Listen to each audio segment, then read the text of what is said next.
València, Vila-real, Alcoyano o Gandia són alguns dels equips que participaran en la 8a edició del Torcaf que organitza el Ciutat d'Alzira i que es jugarà en les instal·lacions de la ciutat esportiva Jorge Martínez Aspar. Un torneig que es presenta més renovat i que es consolida any a any. Un torneig jo crec que s'ha començat ja en un bon cartell, però que a poc ha anat ja pujant de nivell i com ja va dir la temporada passada en el 7è Torcaf volíem fer-lo encara més important de lo que ja ho és, i enguany ja hem portat equips altra vegada, equips que ja havien deixat de vindre, com l'Ontinyent, Alcoyano, una novetat com és el Dénia, que hem portat també de la zona d'Alacant, el Gandia, i com no, el València, Villarreal, Llevant, i una altra de les novetats, que és una de les escoles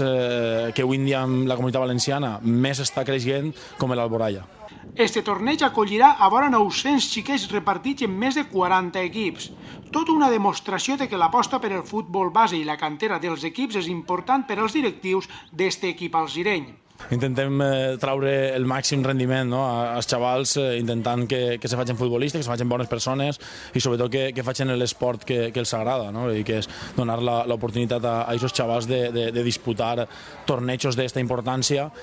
Nosaltres el que intentem, sobretot en aquest torneig, com ja vas dir també l'any passat, és que els nostres xiquets, els del nostre club, els del Ciutat d'Alzira, agafen la importància, agafen el protagonisme d'aquest torneig, així com enguany crec que serà el primer any, crec, que va ser el club amb més equips dins del torneig. Des de l'Ajuntament de la ciutat es parla d'un torneig interessant i que acollirà la ciutat a milers de persones durant els dies que dura esta competició, que ja és una de les més importants i referents al món del futbol base. Per a mi li tinc molt de carinyo, perquè va ser l'any passat a aquestes altures, va ser el primer acte que vaig assistir com a regidor i ja antes d'haver sigut concejal coneixia per què venia i la veritat és que l'any passat vaig dir una cosa que després va tindre molta polèmica, perquè vaig dir que probablement era el millor torneig que n'hi havia de categories inferiors de la comarca. Molta gent se'm va tirar damunt perquè va dir que ho vaig exagerar, però enguany voldria modificar-ho perquè m'atrevisc a dir que no de la comarca, probablement sigui dels millors que se farà en Espanya. Plaer col·laborar en ells per a seguir fomentant aquest deport base perquè